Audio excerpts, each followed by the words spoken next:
I see. Oh, I can't lose.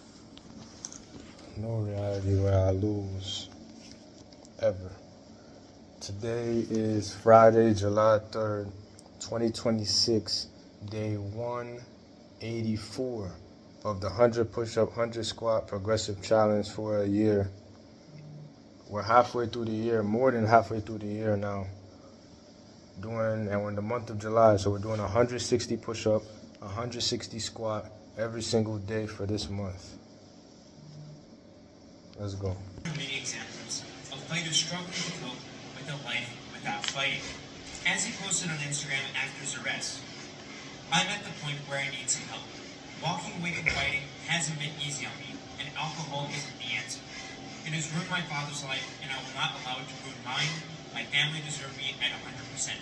I'm trying to do everything I can to get my mind right and take the right next steps." For many fighters, retirement isn't a blissful release from labor like it is for ordinary workers. Albeit the current generation of workers probably won't get to retire because we don't have to work till we're dead to pay off the debts the boomers have left for us, but that's besides the point. Most fighters retire in their late 30s to mid-40s, when they still have another half of their life to figure out. Oftentimes, they fight far past the point at which they should retire, and even if they retire, they often end up thinking of making a comeback, and sometimes they actually do, just to take more damage. And it's because, without fighting, many of them lose their way. Just to give a few examples, there was Tony Ferguson, who got brutalized by Justin Gaethje when he was 36 years old, then proceeded to go on a saddening 8-fight loss streak in the UFC, with his final fight in the promotion taking place when he was 40 years old. Throughout this losing streak, fans were calling for Tony to retire because they didn't want to keep seeing him take unnecessary damage. But he refused to do so, continuing to believe that he could achieve the heights he once reached.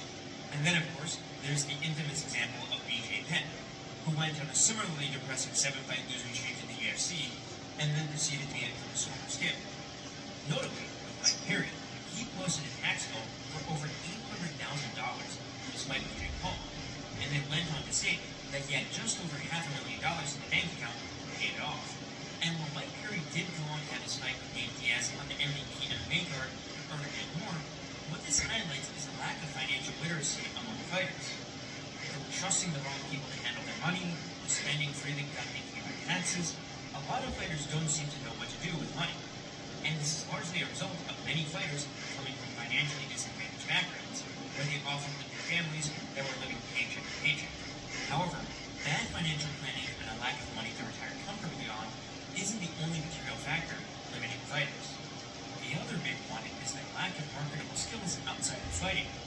For top fighters who pursue a career in the sport for 2 decades or more, they are obviously going to be far behind if they were to try and get a normal office job. The hard skills learned in the fight game can't be transferred to an office job, like knowing how to throw a perfect spinning wheel kick doesn't transfer to knowing how to use Microsoft Excel.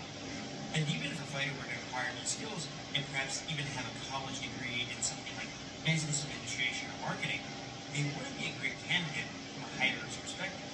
I mean, who would you rather hire? A 22-year-old fresh out of college or a 45-year-old former fighter with brain damage? I mean, answers are quite clear there, right? Due to the amount of commitment it requires to stay at the top of the fight game, most fighters simply don't have the time to develop skills inside of it, and as a result, I've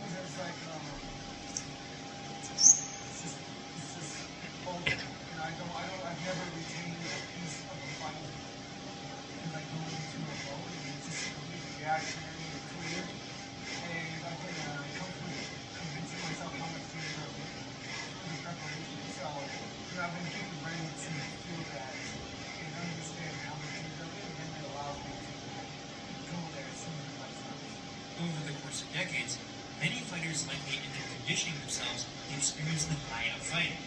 So once they retire, they may end up looking for other outlets to engage in risky behaviors, leading to issues like substance abuse or getting into confrontations with law enforcement. However, please be aware that I don't have anything concrete to back this up with yet, so yes, it's just my own personal theory. But now, how can fighters deal with the material and psychological issues caused by retirement? Well, up next, I'll give a few examples of what may help fighters to ease into a second career. Although, please do note, I'm not a financial specialist or psychologist, so these aren't prescriptive or anything like that. And frankly, they're just ideas based on observations I've made. So starting with what fighters can do during their careers to ensure they have a stable retirement, I think that one clear takeaway that can be gleaned is to encourage fighters to be much more financially responsible. Instead of building a combat sports culture around showing off wealth, living luxurious lifestyles, and gambling money away at the blackjack table, fighters probably need to be taught early on into their careers that they have 20 years at the most to make life-changing money, and that they need to handle that money carefully so as to not end up destitute later on. Just a bit of basic financial literacy combined with encouraging more frugal. Shocking. It's hard to process it for me because I know you, Chris, from this incredible athlete that you are. How do you process it? Honestly, I don't know if you ever really process it. At first you're in shock, then you realize you have two choices. You can give up or you can fight. I chose to fight. And bring me home to like for you. You won't find out that Chris had any of this. All I can think about was our kids and how young they are.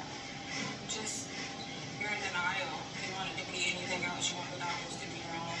The life that we previously had is like now a thing of the past. But we're still hopeful.